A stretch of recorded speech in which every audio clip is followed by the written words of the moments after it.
Hello बच्चों, let's read this question. The question says when SO2 यानी कि sulfur dioxide is passed in acidified potassium dichromate solution, the oxidation state of sulfur is changed from option A है +4 to 0, option B है +4 to +2, option C है +4 to +6 और option D में given है +6 to +4.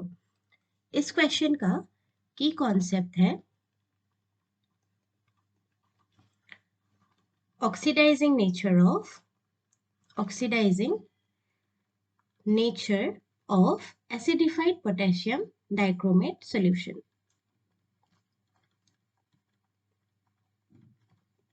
Acidified potassium dichromate solution. ये जो acidified potassium dichromate solution है, this is a strong oxidizing agent. Acidified potassium dichromate का chemical formula होता है K2Cr2O7 and this acidified potassium dichromate is a strong oxidizing agent. ये दूसरों को oxidize कर सकता है.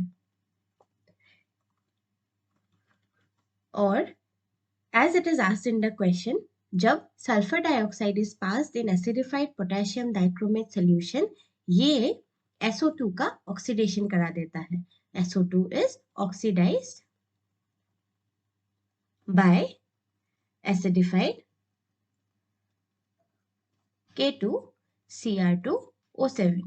अब इसके लिए अगर हम केमिकल रिएक्शन लिखें, इस रिएक्शन के लिए अगर हम केमिकल इक्वेशन लिखें, then that would be K2Cr2O7 उसको हमने एसिडिफाई कर लिया. That means we will have to add a certain amount of an acid into it. K2Cr2O7 के साथ हमने कोई एसिड ऐड करा, suppose H2SO4. Now this is acidified. This potassium dichromate solution is acidified.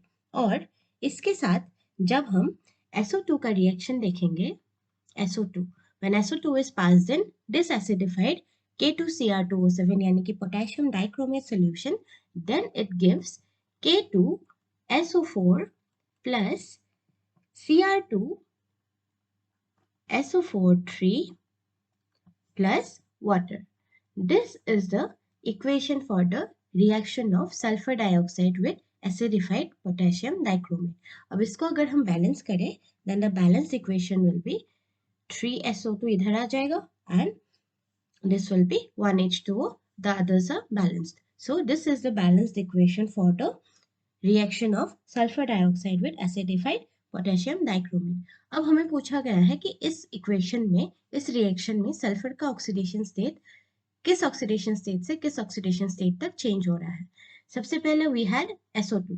SO2 में अगर हम sulphur के oxidation state calculate करें तो लेट्स अज्यूम सल्फर का oxidation state as X plus 2 into -2 करेंगे क्योंकि ऑक्सीजन का ऑक्सीडेशन स्टेट -2 है. इसको टोटल इक्वल करेंगे 0 के टू द ओवरऑल चार्ज. इस कंपाउंड के ओवरऑल चार्ज जो है that is 0. So will do the sum of all oxidation states is equal to 0. यहाँ से हम x फाइंड आउट कर लेंगे. x - 4 इज इक्वल टू 0, जिसे निकल कर आएगा x इक्वल टू +4. यानी कि सल्फर का ऑक्सीडेशन स्टेट जो है SO2 में it is +4. You can write this sulfur का oxidation state is +4 in SO2 and this sulfur is getting changed to K2SO4. SO2 से K2SO4 फॉर्म हो रहा है. अगर हम इस K2SO4 में सल्फर का ऑक्सीडेशन स्टेट कैलकुलेट करें तो that will be 2 into +1 for potassium because the oxidation state of potassium in this compound is +1 plus X हमने assume करा है सल्फर के लिए प्लस करेंगे 4 into -2 because -2 is the oxidation state of oxygen. So इसको equal करेंगे इसके overall charge के which is 0. Now if you solve this, we'll get 2 plus x minus 8 is equal to 0.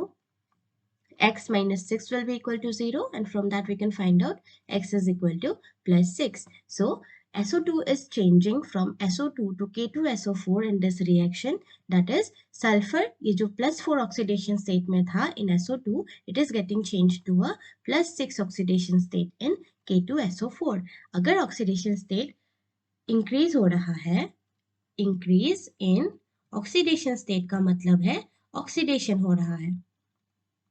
Increase in oxidation state means oxidation is happening. So in this question, oxidation of sulfur is taking place. Oxidation of sulfur. Oxidation of sulfur in SO2 to K2SO4. So यहाँ पर sulphur की oxidation हो रहा है और sulphur का oxidation state जो है वो अपने +4 ऑक्सीडेशन स्टेट से +6 ऑक्सीडेशन स्टेट में चेंज हो रहा है. अब क्वेश्चन में पूछा गया है ऑक्सीडेशन स्टेट का change, so the correct answer to your question will be option C, that is +4 to +6. The correct answer to your question is option C, that is the change from +4 to +6. I hope आपको समझ आ गया हो. Best of luck.